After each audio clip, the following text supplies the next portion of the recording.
I stood at the edge of the vineyard terrace, watching my stepdaughter Lily adjust her veil in the late afternoon sunlight. She looked radiant in her ivory gown, and for a moment I felt that familiar tightness in my chest, the kind only a mother feels when her child reaches a milestone like this. I'd spent the last 10 months planning every detail of this wedding. The flowers, the seating arrangements, the menu tasting sessions that ran late into the evening. $45,000. That's what I'd paid to make this day perfect for her. Mark, my husband, squeezed my hand. "You did good, Jess," he whispered. "She's going to remember this forever." I smiled at him, thinking he was right. She would remember this day, just not in the way I'd imagined. The reception was in full swing when it happened. Dinner had been served, and the DJ was just setting up for the first dance. I'd been asked to give a toast. Lily had insisted on it 3 weeks ago, saying, "You're the one who made all this possible, Mom Jessica. You should say something." So I stood up, glass in hand, looking out at the 150 guests who'd traveled from all over California to be here. 12 years ago, I began, my voice steady despite the emotion building in my throat. I married a wonderful man who came with the greatest gift. I never knew I needed a 13-year-old daughter named Lily. The crowd smiled. A few people dabbed at their eyes. I continued. I didn't give birth to Lily. I didn't teach her to walk or say her first words. But I was there for everything else. I was there when she got her first period and thought she was dying. Gentle laughter rippled through the room. I was there for the college application essays at 2 in the morning. I was there when her first boyfriend broke her heart. I was there— Excuse me. The voice cut through the microphone system like a knife. I turned to see a woman I'd only met twice before, Vanessa Clark, Lily's biological mother, standing up from her table near the back. She was wearing a deep purple dress that was slightly too tight, her blonde hair swept up in an elaborate style that must have cost a fortune. "I'm sorry to interrupt," Vanessa said, her voice dripping with false sweetness as she walked toward the front, heels clicking on the hardwood floor. "But I think there's something that needs to be said here." My stomach dropped.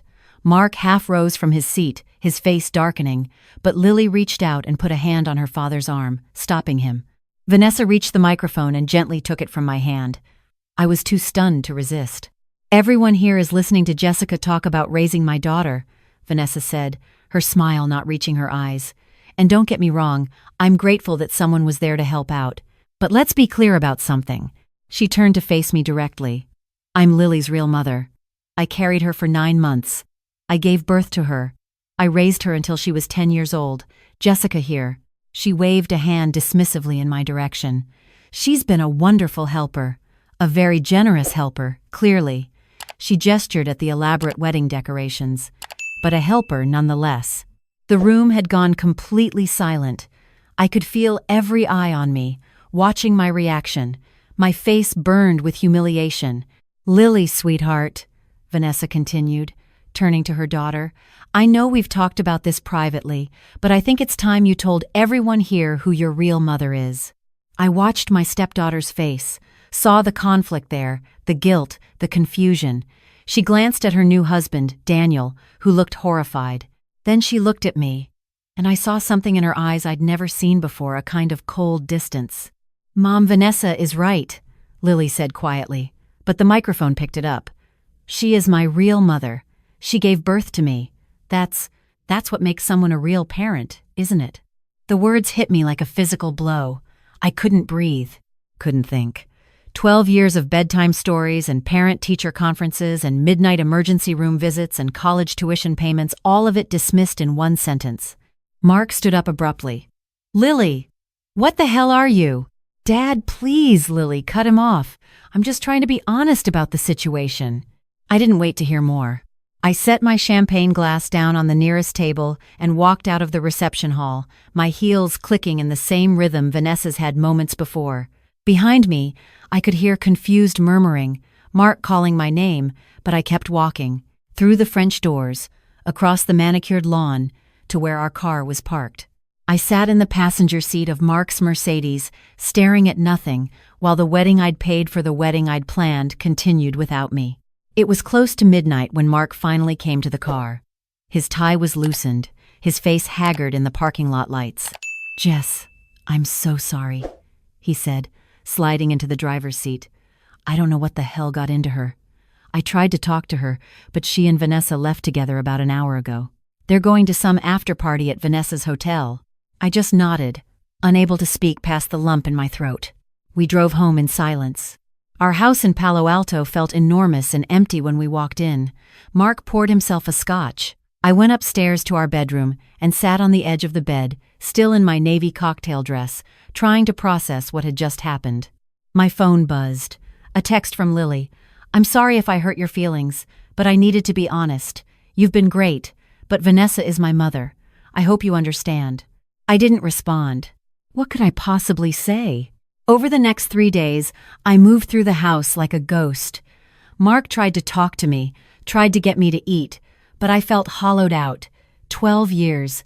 12 years of being the one who showed up, who stayed, who loved her like my own, and it meant nothing. On the third day, I was going through my purse looking for my insurance card when I found a folded piece of paper I didn't remember putting there. It had been wedged in the side pocket, easy to miss. I unfolded it with shaking hands. The handwriting was unfamiliar, shaky, as if written in a hurry. It read, "Mrs. Harrison, I'm Claire, the event coordinator at the Vineyard. I was near the bridal suite during the reception and accidentally recorded this on my phone. I thought you should hear it. I'm sorry. The audio file is at this link." Below was a URL to a private SoundCloud page. My hands trembled as I pulled up the link on my phone. The audio was poor quality, muffled, but I could make out 2 voices clearly. Can't believe that actually worked. Vanessa's voice, sharp with triumph. "You were brilliant, Mom." Lily. "Did you see Jessica's face?" "Phase 1 complete," Vanessa said, and I could hear the smile in her voice. "Now comes the important part.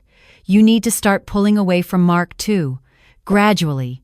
We'll make it seem like it's his fault, like he chose Jessica over you or something." "Why though?" Lily asked, and she sounded younger suddenly, uncertain. "Why do I need to cut Dad off?"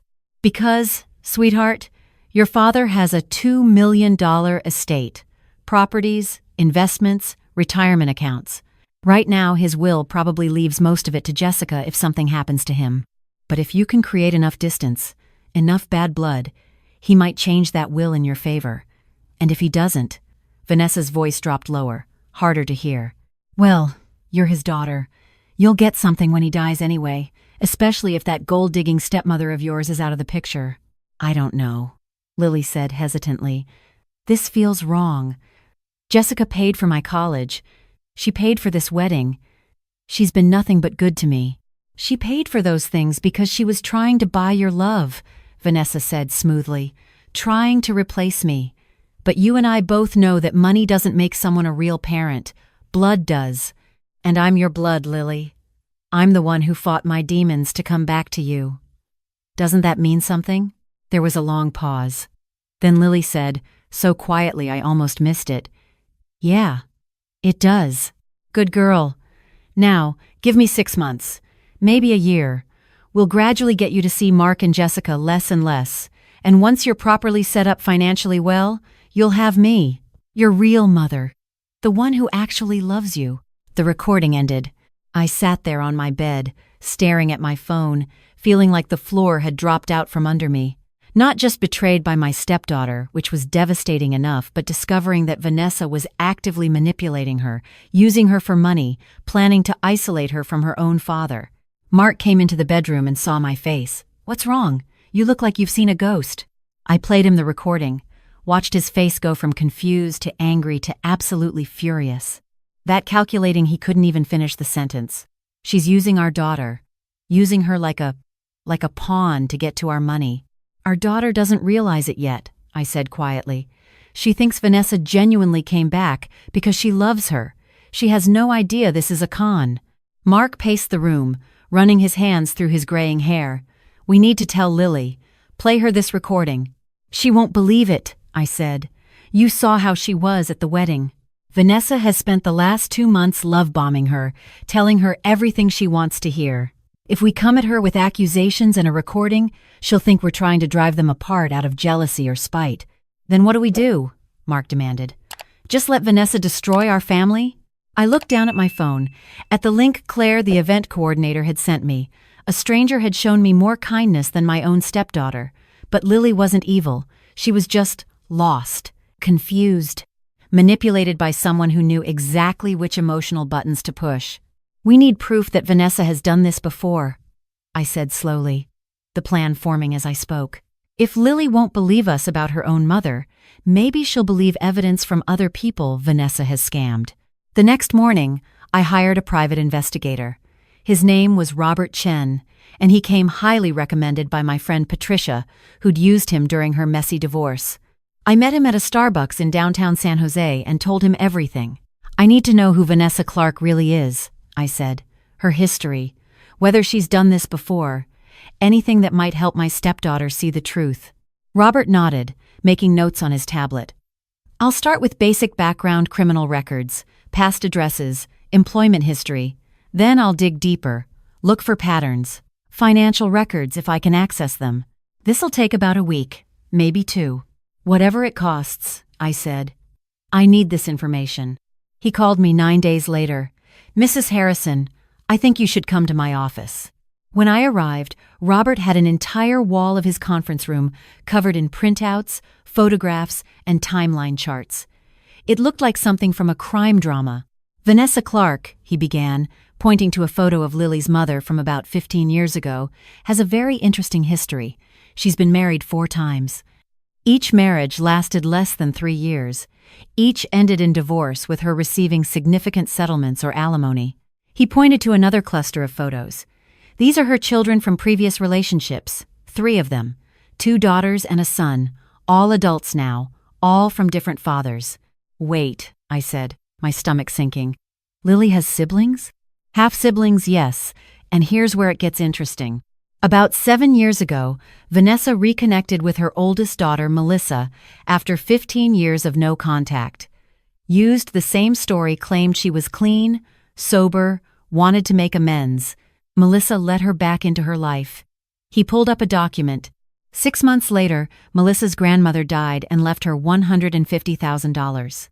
2 months after that, Vanessa convinced Melissa to invest $80,000 in a business venture that never materialized. Vanessa disappeared with the money. My hands were shaking. What happened to Melissa? She filed a police report, but nothing came of it. Vanessa had been clever, made it look like a legitimate business deal that simply failed. No criminal charges. Robert showed me more evidence. 2 years ago, Vanessa had done something similar with her son, Marcus. Reconnected after years of absence, moved in with him, claiming she had nowhere else to go, then systematically drained his bank accounts through small withdrawals and loans that were never repaid. By the time Marcus realized what was happening, she'd taken over $30,000 and vanished. "And now she's targeting Lily," I said, the full scope of Vanessa's pattern finally clear. "She's gotten more sophisticated," Robert said. "This time she's playing the long game, not going for quick cash, but positioning herself to access your husband's estate. It's actually quite brilliant, in a horrible way. By turning Lily against you and Mark, gradually, she creates the perfect conditions to either manipulate Lily into sharing her inheritance or to set herself up as Lily's sole parent figure who just happens to need financial help." "I need to talk to them," I said. "Melissa and Marcus. Would they be willing to speak with me?" Robert smiled grimly. "I already asked. They're both eager to make sure Vanessa doesn't do to someone else what she did to them." That evening, I sat in our home office with my laptop, on a video call with Melissa Reeves, a tired-looking woman in her late 30s who lived in Oregon. "I was so stupid," Melissa told me, her voice bitter. She showed up at my door crying, saying she'd hit rock bottom and finally gotten clean, said she wanted to be the mother she never was. I was desperate for that, you know? Everyone wants their mom to love them. "I understand," I said quietly. She was so good at it. Remembered my birthday, asked about my job, acted interested in my life.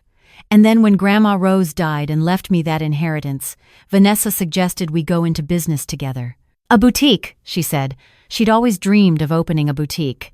"I thought it would be something we could do together, you know? Build something as mother and daughter." Melissa's eyes were wet. The day after I transferred the money, she was gone. Blocked my number, changed her address, everything. I recorded the conversation with Melissa's permission, did the same with Marcus, Vanessa's son, who told an even sadder story of lending his mother money for supposed medical bills that never existed. But I knew these recordings wouldn't be enough. Lily was too far under Vanessa's spell. She'd find a way to rationalize it, to believe her mother's lies over documented evidence.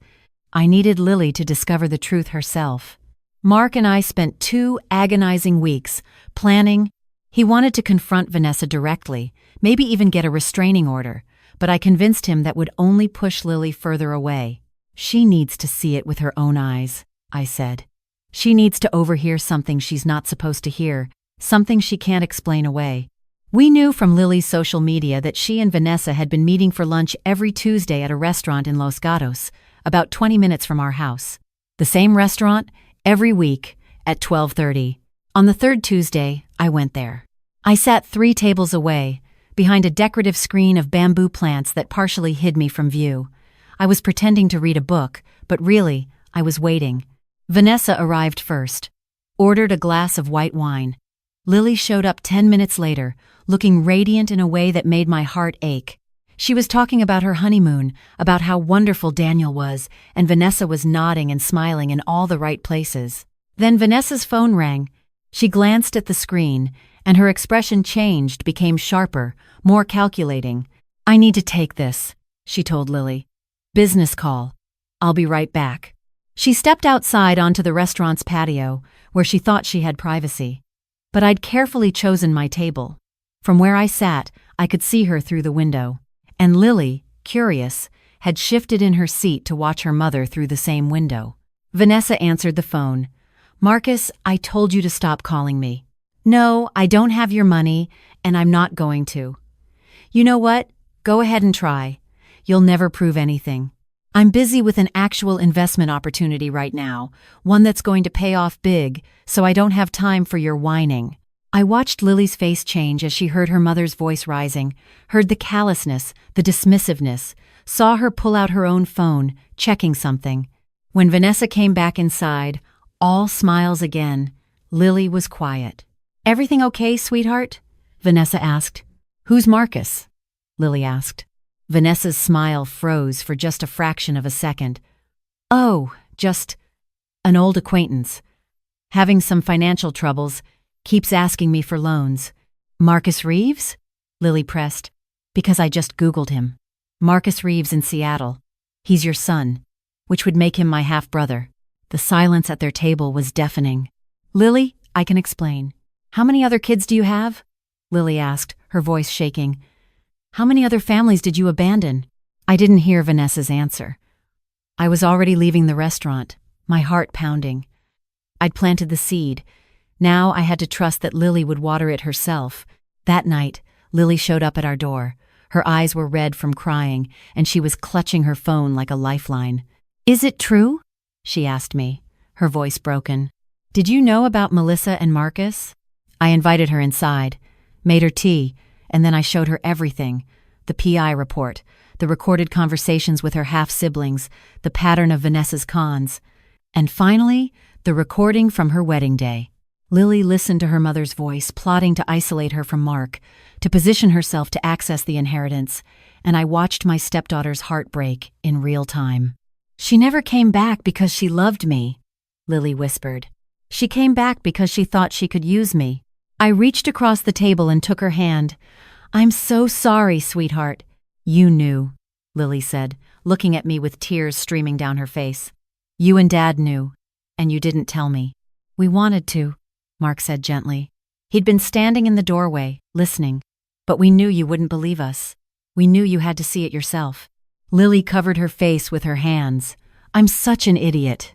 I said those horrible things to you at my wedding. I chose her over you. Over you." She looked up at me, her face devastated. "How can you even stand to look at me?" I moved around the table and pulled her into my arms. "Because you're my daughter," I said simply. "Not because I gave birth to you, not because of blood, but because I chose you 12 years ago, and I choose you now. That's what love is, Lily. It's choosing someone, over and over again, even when it's hard." She sobbed into my shoulder, and I held her the way I'd held her when she was 13 and crying over her first heartbreak, when she was 18 and terrified about leaving for college, when she was 23 and unsure if Daniel was the one. "What do I do now?" she finally asked. Mark and I exchanged glances. Then I said, "You cut her off completely. Block her number, don't respond to her messages. Your dad and I will handle the legal side if she tries anything." But Lily hesitated. What if she really did change? What if part of her really does love me? "Maybe she does," I said honestly, "in whatever way she's capable of loving someone. But Lily, love without respect, without honesty, without genuine care for your well-being, that's not real love. That's manipulation." Over the next week, Vanessa tried everything. Called, texted, showed up at Lily's apartment. Lily blocked her. When Vanessa tried to contact her through Facebook, Lily deleted her social media accounts. When Vanessa showed up at our house, Mark called the police and filed for a restraining order. The legal process was ugly. Vanessa fought the restraining order, claimed we were alienating her from her daughter. But we had the recordings, the PI report, and most importantly, we had Lily herself, who testified in court about what she discovered. The judge granted the restraining order, 300 feet, for 5 years. 6 months later, Lily came to our house for Sunday dinner, something that had become a weekly tradition again. She was laughing at one of Mark's terrible dad jokes when she suddenly got quiet. "I have something to tell you guys," she said. Mark and I exchanged worried glances. "What's wrong?" I asked. Lily smiled, but her eyes were wet. "Nothing's wrong. I'm pregnant." The room erupted. Mark whooped and pulled his daughter into a hug. I just stood there, overwhelmed, until Lily came over and took my hands. "We're going to name her after you," she said quietly. "If it's a girl, Jessica Marie." "Because?" She paused, struggling to find words. "Because you showed me what a real mother is, and I want my daughter to have a strong name to live up to." I couldn't speak, could barely breathe through the happiness. 7 months later, I stood in a hospital room, holding my granddaughter for the first time. She had Lily's nose, Daniel's eyes, and a full head of dark hair. Jessica Marie Harrison Cooper, 8 pounds, 3 ounces of pure perfection. "Want to hold her, Grandma?" Lily asked me, smiling through exhausted tears. "Grandma. Not Grandma Jessica or step-grandma or any other qualifier. Just Grandma." I took that tiny baby in my arms and looked down at her perfect face, and I thought about the journey that had led me here. The pain of that wedding, the betrayal, the fear that I'd lost my daughter forever, and then the slow, painful process of rebuilding trust, of Lily learning to see past the biological bond to the real truth that family isn't about blood. It's about showing up. It's about choosing each other, day after day, year after year. Mark put his arm around me, and we stood there together, looking at our granddaughter, looking at our daughter, who'd found her way back to us, looking at Daniel, who'd stood by Lily through all of it. "Did I ever tell you," I said to Lily, "about the day you called me Mom for the first time?" Lily shook her head. "You were 15. We were at the DMV, getting your learner's permit. The clerk asked who was accompanying you, and you said, 'My mom.' Just like that. So casual, like you'd been saying it your whole life. When we got back to the car, I sat there crying for 10 minutes. "I remember that," Lily said softly. "You told me you had allergies." "I lied," I admitted. I was crying because in that moment, I realized that motherhood wasn't something that happened to me in a delivery room. It was something I'd been doing all along. One carpooled soccer practice at a time, one packed lunch, one late-night talk about boys and friendship and what it means to be a good person. I looked down at baby Jessica, who'd fallen asleep in my arms. This little girl is going to grow up knowing she's loved, not because of whose blood runs in her veins, but because she's surrounded by people who chose to love her. And that's the greatest gift you can give anyone. Lily reached over and squeezed my hand. "I'm sorry," she whispered, "for what I said at the wedding, for choosing her over you, for—" "Stop," I said gently. "You were manipulated by someone who knew exactly how to exploit your deepest desires. You wanted your mother to love you. That's human. That's natural. And Vanessa used that against you. But I should have known better." "You know better now," I said. And that's what matters. You learned one of life's hardest lessons, that not everyone who claims to love you actually has your best interests at heart. And you learned it before it was too late. Mark nodded. Your bio mom taught you what love isn't. Jessica here, he gestured to me, taught you what it is. We stayed at the hospital until visiting hours ended, and then Mark and I drove home through the quiet Palo Alto streets. We'd been married 14 years now. 14 years of building a life together, of raising a daughter who wasn't biologically mine but who was mine in every way that mattered. You know what the crazy thing is? I said to Mark as we pulled into our driveway. I'm almost grateful to Vanessa. He looked at me like I'd lost my mind. Grateful? To the woman who humiliated you at our daughter's wedding and tried to destroy our family? She reminded Lily that love is a choice, I said. I didn't accidentally become Lily's mother. I chose it. Every single day for 12 years. And now Lily understands that. She understands that the person who shows up, who stays, who loves you through the hard times, that's family. Not the person who shares your DNA but disappears when things get tough. Mark was quiet for a moment, then he reached over and kissed my forehead. Have I told you lately that you're the wisest person I know? Not since this morning, I said with a small smile. That night, lying in bed, I thought about the journey. Thought about that 13-year-old girl I'd met 14 years ago, sullen and grieving her parents' divorce, suspicious of the new woman in her father's life. I thought about the gradual thawing, the small moments of connection. The first time she laughed at one of my jokes, the first time she confided in me about a problem at school, the first time she introduced me to her friends as my mom. I thought about college move-in day, when I'd helped her set up her dorm room and she'd hugged me goodbye with tears in her eyes, whispering, I don't know what I'd do without you. I thought about her graduation, watching her walk across that stage in her cap and gown, knowing that I'd been there for every late-night study session, every exam stress breakdown, every moment of doubt about her chosen major. And I thought about her wedding, both the nightmare of the reception and the smaller, private ceremony we'd held 6 months later, after everything with Vanessa had been resolved. Just family. Just the people who truly loved her. Lily had asked me to walk her down the aisle alongside Mark. You both raised me, she'd said simply. You both deserve to give me away. I didn't give birth to Lily. I wasn't there for her first steps, or her first words. But I was there for everything that made her into the woman she is today. I was there for the becoming. And now, lying in the dark, I realized something. Vanessa had actually given me a gift, though not the one she'd intended. She'd tried to prove that biology trumps everything, that blood makes you family. Instead, she'd proven the exact opposite.